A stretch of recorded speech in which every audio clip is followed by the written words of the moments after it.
All right, now we're going to look at the vertex form of a quadratic. This one shouldn't take too long. It's very similar to what we did with the mother functions. So here's the vertex form of a quadratic. A, x minus h squared plus k. The vertex is hk, and x equals h is the axis of symmetry. So instead of having to do the negative b over 2a thing, you can just look at the equation and tell me, oh, hey, that's my vertex. Now a, just like a before, was going to determine if it's going up or up and down. And that's actually how wide it's going to be. Let's see. Y, it's similar but not quite the same as what we were dealing with. What happened to those horizontal shifts, or sorry, horizontal stretches and compressions and those reflections over the y-axis? Let's go to Desmos.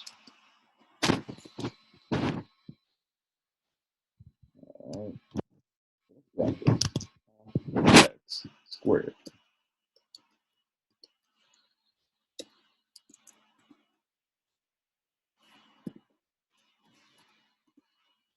Okay, sure, why not?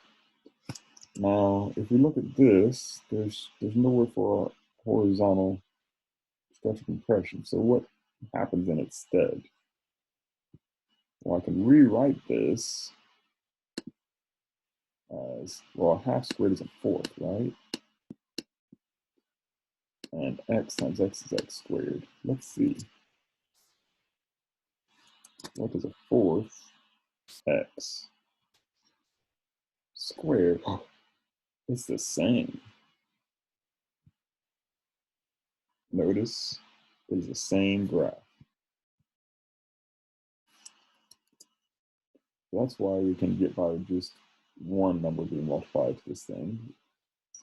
For the purposes of transforming our mother functions, it was useful to have half as a horizontal stretch of compression, but to simplify things, to make it more standardized, we came up with the vertex form, which just has a coefficient on the outside of the quadratic. Now, most of you should be like, oh, well, obviously that doesn't matter. Negative times negative is positive, so anything negative squared is just going to be the same.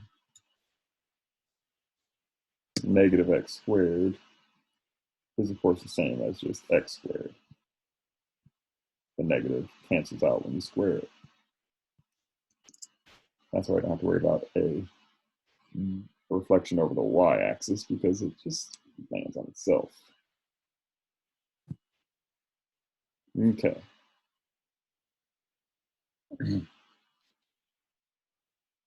So the vertex form is useful because it tells us our transformations. Just like what we did last week. That's pretty much what we did last week. Week 4, before the break. The vertex form tells us what our transformations are. And of course, the x squared is our parent function, the mother function. Yeah, some people call it parent function. I call it mother function, whatever. So we're just going to look at these and tell what happened. Identify your stretches, your shifts, your reflections. Basically, is all we're doing on these. So this goes up 9, down 2. It's going to reflect over the x-axis and go left 5. This is just a review, so right 4, down 1. Vertical compression, factor of 3, up 2. Reflect over x-axis, vertical stretch, 2, left 4. So all of that should have been complete and total review for you from your mother functions. There's absolutely no difference between these and what we did before the break. So this should be easy as well. The only difference is you're going to identify your vertex and your axis of symmetry. Oh, that's super easy. It's 2, 3. Or it's x minus h. If you think about what's going on here, here's our mother function, 0, 0. That's the vertex of our mother function. We're going to go right 2, up 3. That's what this tells us to shift. So our vertex should be at 2, 3. There it is. Your axis of symmetry is even easier. It's x equals this number right here. So 2, 3, plot that. Oh no, now what are we going to do? Yeah, just multiply a times your odds. A in this case is 1, so I have 1, 3, 5. 1, 3, I have room for 5. So this should be pretty fast. It's nothing new, really.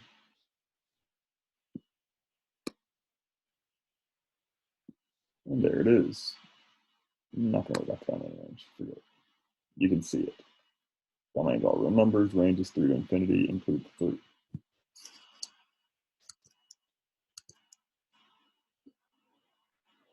All right. Vertex.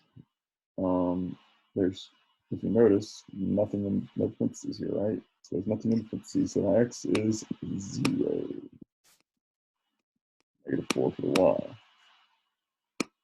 That's right there. Axis of symmetry, x equals 0. A is 1, so that's going to be 1, 3, and 5. Maybe 7. We might have room, I doubt it. 1, 3, 7, 5. There we just count. Right or left, 1. And then go up or down a times our odds. A is again 1 in this case, so 1, 3, 5, 7, 9, 11 if you want to continue. Right one up 1, right one up 3, right one up 5, right one up 7 would be next. But we can't put that because it's not on the graph. And sketch it. Try to do better than me. But just make sure that bottom is round. Piecewise. Again, we did that. So this is the line. We find our endpoints, plug in -2.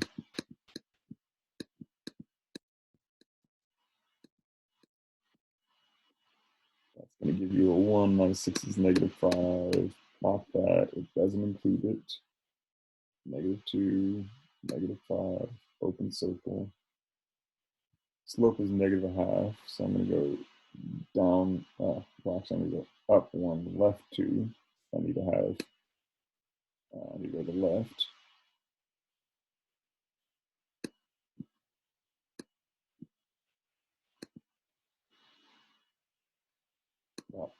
Graph that.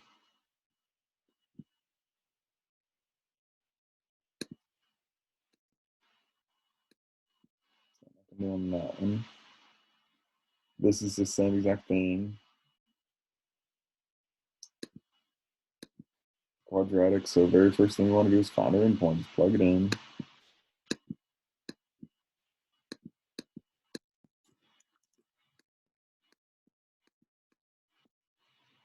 Put in parentheses if you want to. Doesn't need to be in this case. That's 9 minus 5 is 4. That's -2 and 4. This time we do not include it. We don't include it on either one. Our vertex is 1, -5. And -5 is down here. And then we're just going to mirror that because this is our axis of symmetry. Our axis of symmetry right here. We'll just graph it for you.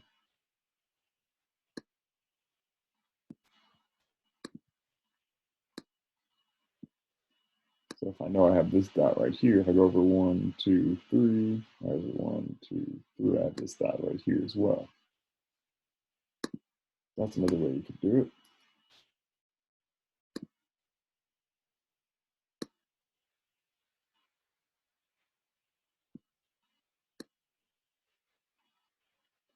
Make sure you don't go past that point. And try not to go up vertically like I did right there. That's terrible. but it stops there. Domain is interesting on this one. It's everything except for 2, or -2, sorry.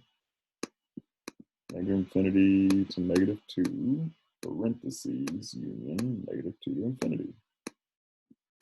Nothing new there. Range, well, this bottom point is -5. We don't include it here, but we do here, so we include it. It goes up forever. It goes up forever this one, and it goes up forever on that one. But we can never include infinity. That's not an E, that's a straight bracket with a -5 in it. And just one more, because this is, again, very not new. Vertex, -1, -7.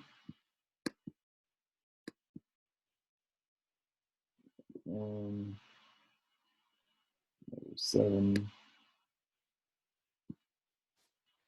And then we have 4 here for A, so it's 1, 3, 5 times 4.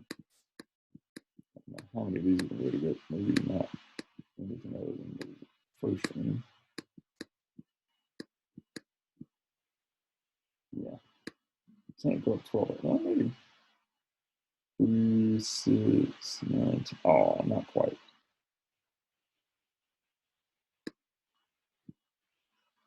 So we need to make this thing really skinny.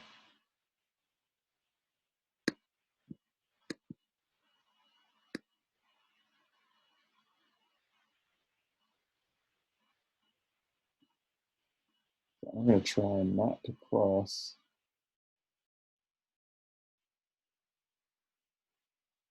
That was tough. Okay. I don't want to cross that because I know I'm not going to get there.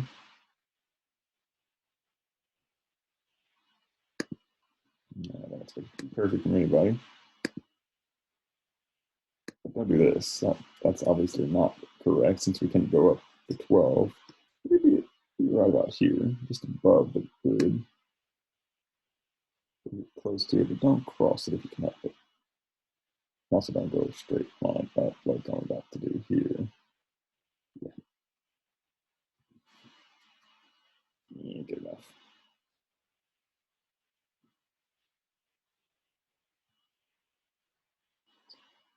Oh, look, it's an inequality.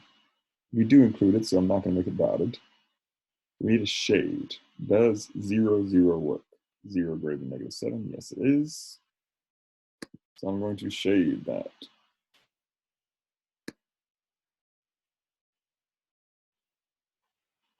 Inside, because that's where 0, 0 is.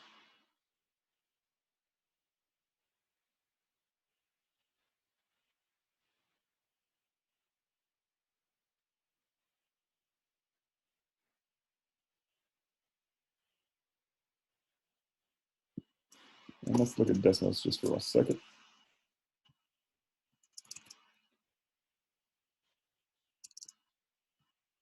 Instead of x, I'm going to use y. It's greater than or equal to for x plus 1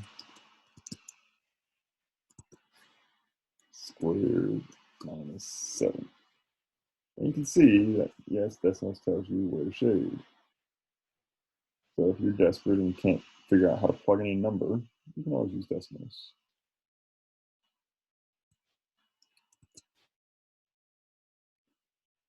Domain range, not going to worry about it. The end. All right, guys, that was a nice short one. Come back tomorrow for one last thing about quadratics.